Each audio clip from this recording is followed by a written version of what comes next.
The Spurs intrigue me. They were blessed by the draft lottery, taking Dylan Harper, but then they rewarded De'Aaron Fox with a long-term extension, which is fine in the short term, but guess what? To me, that means you're competing now, because the end of that contract could age very poorly. They need to at least make the play-in tournament. If they don't, it's a failure. I'm sorry. I understand there is no rush, but Victor Wembanyama is ready to experience some type of winning, because when he's on the court, they usually win his minutes. On top of that, they were a top 10 defense with him. The problem is when he's off the court, their defensive rating would be worse than the Utah Jazz, Pelicans, and Wizards, aka the worst defense in the entire NBA. So the formula to start winning is very simple. Just be competent. Be a middle-of-the-pack team when Wemby is off the court. If they can do that, they will be in most games and finally turn it around. Before I get into the details, this is where I ask you guys, do you believe the Spurs can make a surprise jump this season, or is another tank job loading? Immediately comment your opinion below. Thank you very much, and leave a like and subscribe. Now, one advantage they have over most teams simply is just having Wemby. He's a centerpiece for a winning team and can become a top 3 player at any point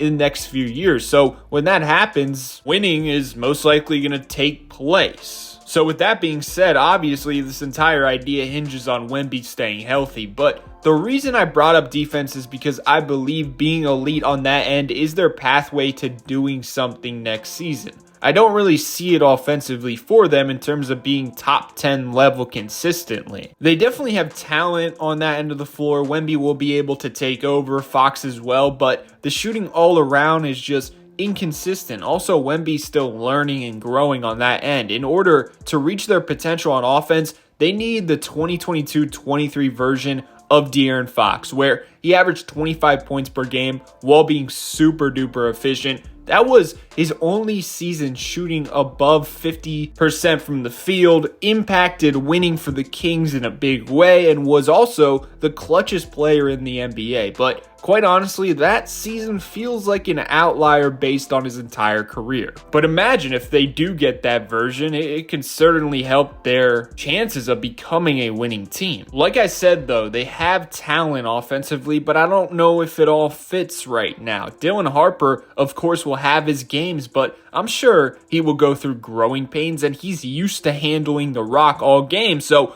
that will be an adjustment for him. Stephon Castle as well. Hopefully he can improve his efficiency. He really strived on ball last season, but with everyone healthy, you can't expect a 26 usage percentage. That's star level usage, and that's what he got as a rookie due to the Spurs not being very healthy. The question is, can he figure out how to play off ball at a high level with an inconsistent jumper? Will his 3-ball improve at all? Because it needs to for sure. I'm not expecting consistency out of those two. One is a rookie, one is a sophomore. They should be allowed to grow on that end without crazy criticism. Now, I think Devin Vassell, just like De'Aaron Fox, should be counted on and expected to perform on this end. Unlike the guys I just mentioned, he's entering his 6th season. It's all about health with him, but the last 2 seasons he has played above 60 games, which is very much progress for him. Outside of Wemby, I'm looking at Fox and Vassell to be the main consistent factors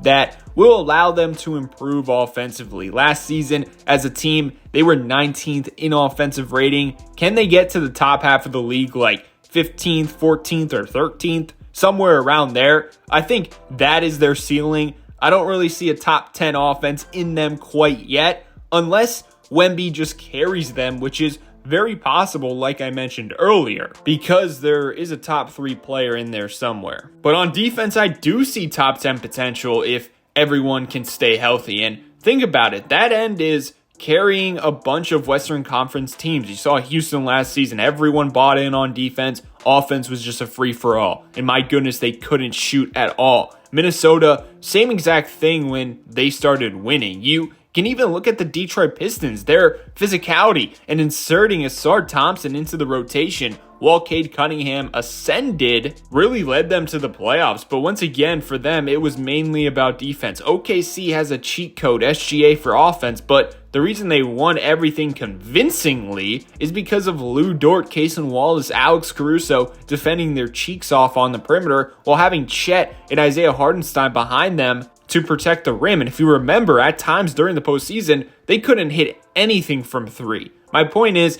the NBA is trending that way. Can the Spurs replicate that type of winning style is the question. Let me know your thoughts below. Well, I do believe this roster is filled with size and young athletes with defensive tools. First off, they drafted Carter Bryant. I was highly impressed by his summer league performance. The defense was unreal. Seems like a Lou Dort type defender. He definitely can find his way in the rotation because of that right away. Now, his offense is a huge work in progress, just like all their young players recently, but I will say his defensive potential feels game-changing. Stephon Castle, Basketball Index graded him A+ in terms of perimeter isolation defense, ranked 11th out of 569 players. He needs to improve off ball and fighting through screens, but certainly is an above average defender already. Jeremy Sohan, also A+ as an ISO defender. Tad behind Castle, he's ranked 25th out of 569 qualified players. Difference is he strived at fighting through screens, A- for ball screen navigation. Also solid defending in the pick and roll. He's an all-around defender, and overall last season he looked way better since they ended the point Jeremy Sohan experience. 53% from the field, a career high overall. He really thrived as a play finisher. Now, their most underrated additions has been adding to the front court, addressing a huge weakness on the roster last season. It started by signing Luke Kornet. He's just a smart player who knows his role, aka protect the rim, rebound, catch lobs, and occasionally make a pass and set screens and roll hard. He's always in the right spot, and as he has aged, he's just way more confident in his ability. I expect him to be playable next to Wemby. We know double big lineups are getting more and more popular. The Spurs finally have a reliable option to put Wemby at the 4. Kornet played with Al Horford a ton in Boston. He's a perimeter-oriented 4 or 5, just like Wemby. That two-man duo in Boston had a plus 15.1 net rating with a